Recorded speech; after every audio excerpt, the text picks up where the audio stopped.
Did you know that all Francophone African countries are required to keep half of their reserves in France Central Bank? This was part of the colonial pact signed between France and Francophone Africa before independence was granted to them. But that's not all. Did you also know that some African countries like Nigeria and Ghana have been keeping their gold reserves for safekeeping with the US? It may sound shocking, but this has been happening since independence. However, President Traore of Burkina Faso and some other African countries have recently decided to repatriate their gold and foreign reserves from the US and France. The question is why and why now? Let's find out. The colonial pact signed between France and the African colonies maintained French control over the African states' economies. It took possession of their foreign currency reserves. Specifically, all Francophone countries have their national reserves kept by France in the Central Bank of France. According to estimates, France has almost $500 billion in African countries' money in its treasury each year and will go to any length to maintain it. The worst part is that African countries do not have access to this money. In fact, France forced its former colonies to deposit 65% of their foreign currency reserves in the French treasury, plus another 20% for financial liabilities, leaving them with only 15% of their own money. And if they require additional funds, they must borrow from France at market rates. So, these African republics are French taxpayers, but their populations are not French and do not have access to the public goods and services that their money helps to fund. It's no surprise that France is so developed because they fund themselves with money from Africa. One major question is, do French people realize they have been living off the wealth of African countries for over a half century? And if they do know, do they care at all? But beyond keeping half of their reserves in the French treasury, France also emulsified that Francophone Africa used a colonial currency, the CFA franc, and submitted an annual balance report to France. So, the Bank of France issues CFA currency and sets the general framework for economic and monetary policy. As a result, countries that use the CFA franc have little to no control over domestic inflation rates, and France has the right to depreciate the CFA franc anytime it sees fit. This was exactly what France did in 1994 when the CFA franc was devalued from 50 CFA francs to 100 CFA francs. By controlling this currency, France keeps its ex-colonies, mostly in Western and Sahel Africa, in constant debt, enticing them to borrow more and more. So how could these countries truly develop when they were busy using all the money they generated for the past 50 years to pay a so-called colonial debt? Before we proceed, here is a reminder to like this video, drop a comment, and subscribe to our channel so that you can get more videos like this. However, not every African leader was cool with this system. Thomas Sankara of Burkina Faso, for instance, wanted his country to be economically free from France's colonial chains. As such, throughout his time as president, he constantly demanded that Burkina Faso's gold reserves be brought back to the country. He also advocated for the nationalization of the country's gold mines. Of course, France didn't like his ambitions and demands and assassinated him with the help of his close friend, Blaise Compaoré. With Sankara gone and Compaoré in power, France continued to have access to Burkina Faso's gold reserves. Another African leader that also stood against this system was Laurent Gbagbo, a former president of Ivory Coast. Laurent believed that his country's gold should be used to develop his country and not sit in a French bank making France wealthy. Like Sankara, Laurent openly questioned why an African independent nation should store its wealth in another country. Again, France didn't like that and took action. During the 2011 elections, Laurent was accused of election fraud, and with the help of French troops in the country, he was handed over to the International Court of Justice. Laurent was out of the picture, and Alassane Ouattara, a pro-French leader, was installed.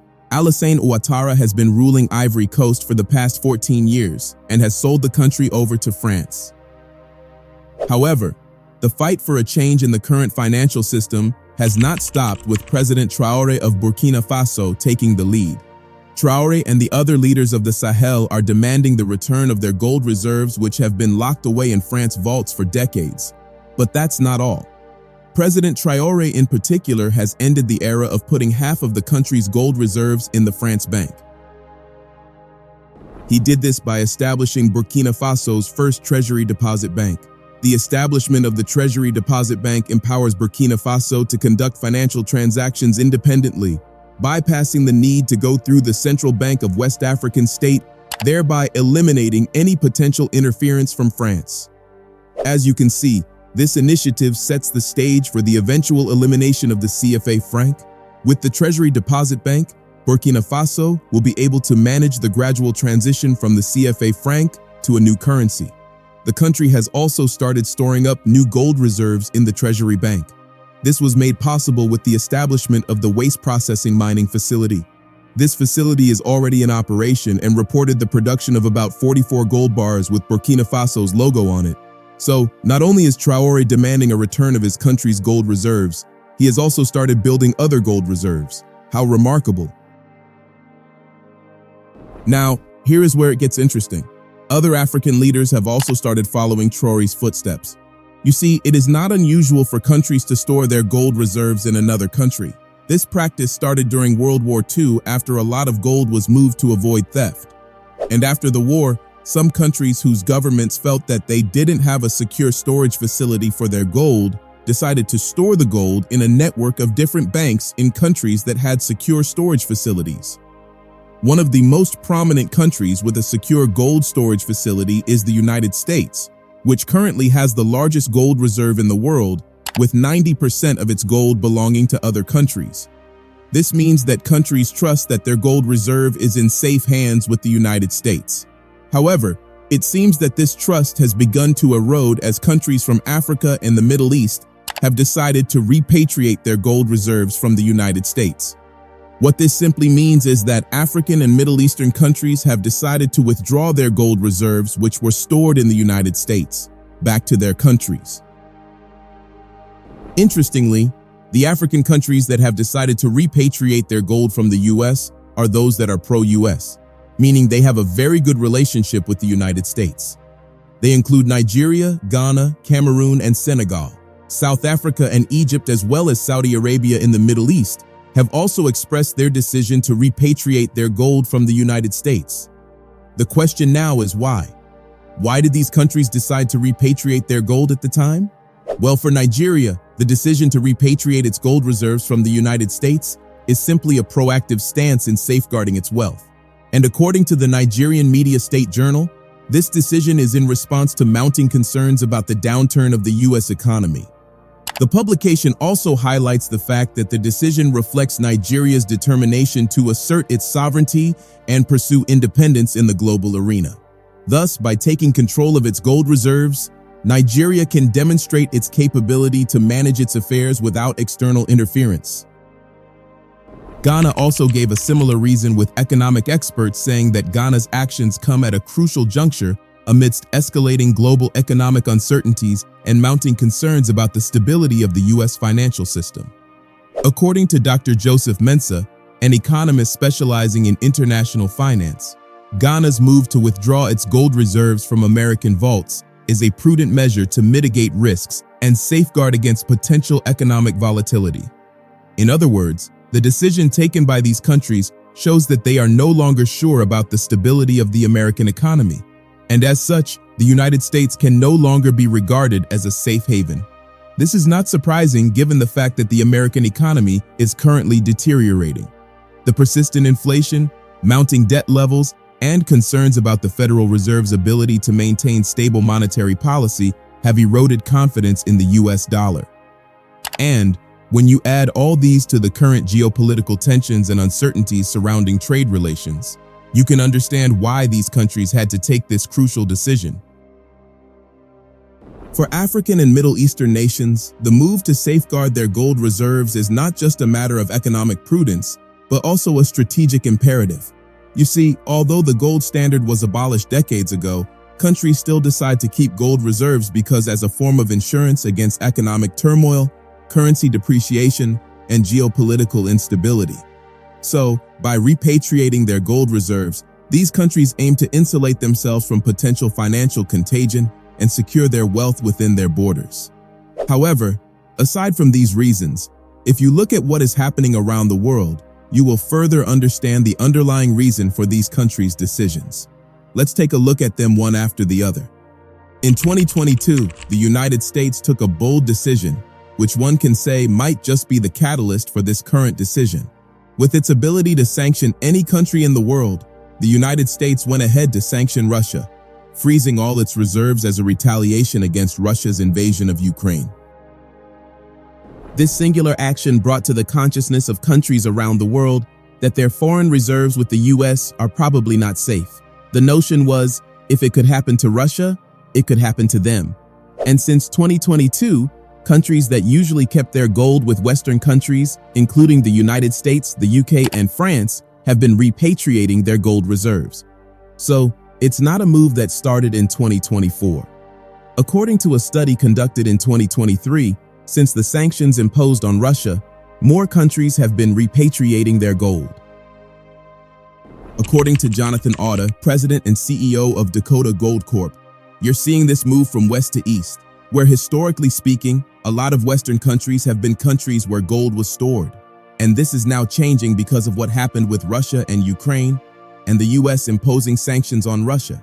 He also added that a lot of countries are saying, all right, we've seen your playbook. We don't want to have gold stored in other countries. We want to have gold stored in our own country. So in case we have or do something that goes against your foreign policy, we don't have our gold confiscated. So with this, you can understand why these countries needed to move their gold from the US back home. Another possible reason for countries repatriating their gold is BRICS. Right now, BRICS with China and Russia at its helm is driving a de-dollarization and a multipolar world campaign. And to do this, both China and Russia have been pushing for countries, especially those in the global south, to engage in international trade using local currencies instead of the dollar. Recently, China and Russia signed a trade agreement to conduct $260 billion of trade without resorting to a single American dollar. Based on the agreement, the trade deal will be initiated to settle payments in exchange for commodities purchased between the two nations. Both China and Russia will settle payments in the Chinese yuan and the Russian ruble, and not the US dollar. According to reports, 95% of the $260 billion worth of trade will be settled in the Chinese yuan, while the rest 5% will be settled in the Russian ruble and the euro. However, aside from pushing for the use of local currencies in international trade instead of the dollar, BRICS is currently creating its own currency, which experts say will most likely be backed by gold. Not surprisingly, since 2023, BRICS members have been buying gold in huge quantities, no doubt in preparation for something huge. Now, if you observe closely, some of these countries that recently expressed their intention of repatriating their gold from the US are either those that have expressed their desire to join BRICS, such as Nigeria and Senegal, or are already members of the BRICS alliance, such as Egypt and Saudi Arabia. So, you see, everything is connected. However, the question is, will these countries get their gold back? Well, to answer this question, let's take a look at a country that tried to repatriate its gold from the United States. During the Cold War, Germany kept a huge amount of its 3,378 tons of gold in New York, London, and Paris, to avoid it falling into the hands of the Soviet Union. However, in the wake of the US subprime crisis and the emergence of the Eurozone debt crisis in 2012, calls were made in Germany for its gold to be audited in 2013. About 1,536 tons of Germany's gold is stored in a vault 15 meters below sea level. However, a leaked report by Germany's Federal Audit Office revealed that the Federal Reserve Bank of New York refuses to allow Germany's staff to even view the gold. This triggered suspicions and theories, including that the United States had sold the gold, lent it out, or the New York vault was empty. These suspicions resulted in calls and demands that Germany's gold be returned to the country. After much delay and secret meetings, the US told Germany it would take 7 years for them to get their gold back. However, in 2017, Germany reported that they had successfully gotten half of their gold from the United States. But there have been rumors that the reason why it took so long for Germany to get half of its gold back is because the US had probably sold Germany's gold bars years ago and hurriedly bought some back as Germany came knocking. Now, whether this is true or not is not exactly clear. But what is clear from this is that the United States would do all it can to slow down this process in several African states. If it took 4 years for Germany to get half of its gold, it might probably take double that time for African countries to get their gold back. And this is okay, the assumption that they will even get back to the gold. However, all these happenings indicate that the United States is slowly losing its standing as the leader of the world. Countries have begun to lose trust in their systems. Even its ally, France, has said that Europe may die and must reduce its dependence on the United States. The question is, where will the US be in a decade from now? Will it still retain its position as a world power, or will it have been dethroned? And what is the implication for African countries, especially those who are still pro-US? These are very important questions that will be answered in the near future. But here is a fact. A revolution has begun in Africa. You see, the biggest problem Africa has is not the West, but its lack of strong leaders who are ready to defend the continent against the West. Since 2020, however, new leaders have begun to rise. It started with the coup in Mali, which then spread to Burkina Faso in 2022 and Niger in 2023. There were other coups, of course, which happened in Guinea, Gabon, and Chad. However, the coups in Mali, Niger, and Burkina Faso are different not just because they were bloodless, but because they brought out remarkable leaders who, since they arrived, have caused big changes in Africa geopolitics. Like former permanent representative to the African Union mission in Washington, D.C., Dr. Arikana Chihomborekwao from Zimbabwe said, "These coups are a revolution. These coups brought out the caliber of leaders that Africa needs." Even the West has acknowledged that the military leaders of Mali, Niger, and Burkina Faso are different from the other African leaders. In one of the Congress meetings held in the United States, one of the military generals of the United States called the military leaders of Mali, Niger, and Burkina Faso sophisticated, meaning that they are highly intelligent and different from the other African leaders the US was used to dealing with. Just look at what they have accomplished since they came into power. Like a domino, Niger, Mali, and Burkina Faso kicked out French forces and ended the colonial pact, which gave France significant control over Francophone Africa, thereby causing France to lose the strong grip it has had on these nations. But that's not all. They have also taken control of their resources, nationalizing them to the benefit of the people. Ibrahim Traore, for instance, has suspended the export of gold, the country's major export product, to the West, so that the country can take charge of the gold mining industry. He has also established a gold refinery, the first of its kind in the country, so that gold would no longer be sold only in its pure form at a cheap rate, but in its refined state. Through this, Burkina Faso will get tremendous value for its resources. Mali has also taken a similar step, signing a deal with Russia to build a gold refinery for the country. None of the democratic leaders in these countries had ever thought of building a refinery, yet they are hailed by the West as their allies. And why not, when these leaders turn the other way to ensure continued exploitation of their country's resources? What a shame. These leaders have proven that they are ready to defend the complete independence of their countries, no matter the cost. To the shock of the West, they have chosen to partner with countries that are rivals to the West, including Russia and China, two countries that prefer to work with Africa based on mutual benefits and not control. Recently, Niger made history by becoming the first African country to send the US packing. The US military presence in the country has not done anything to alleviate the insecurity that has plagued the country for years. In fact, Niger has no visible benefit from the presence of US forces in the country. It makes us wonder whether the previous government was blind when it signed such an agreement with the United States. However, the military government of Niger stood its ground, refused to give in to the condition of the United States, and instead sent them packing.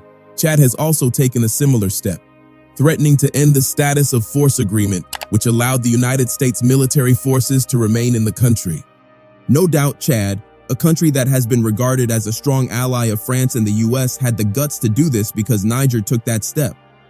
Even if the US doesn't end up leaving Chad, there is no doubt that Chad will renegotiate with the United States for better benefits. The African continent has awakened and is taking charge of its destiny. While the military leaders in the Sahel are causing tremendous changes in African geopolitics, other African countries are also awakening. Take a look at South Africa, which has decided to take an ally of the United States, Israel, to court accusing it of committing genocide. Standing against an ally of the United States means standing against the United States But South Africa has refused to cower and is charging ahead despite the risk and the threats from the United States. Things are indeed changing, and a revolution has started that cannot be stopped. It's now left for other African countries to follow in the footsteps of this revolution. The West and Europe are not friends of Africa. They would rather see the continent remain poor as long as it furthers their interest. So it's time for all Africans to unite and push this revolution forward, because Africa belongs to Africans. What are your thoughts? Let us know in the comments section below. Don't forget to like this video. Drop a comment and share.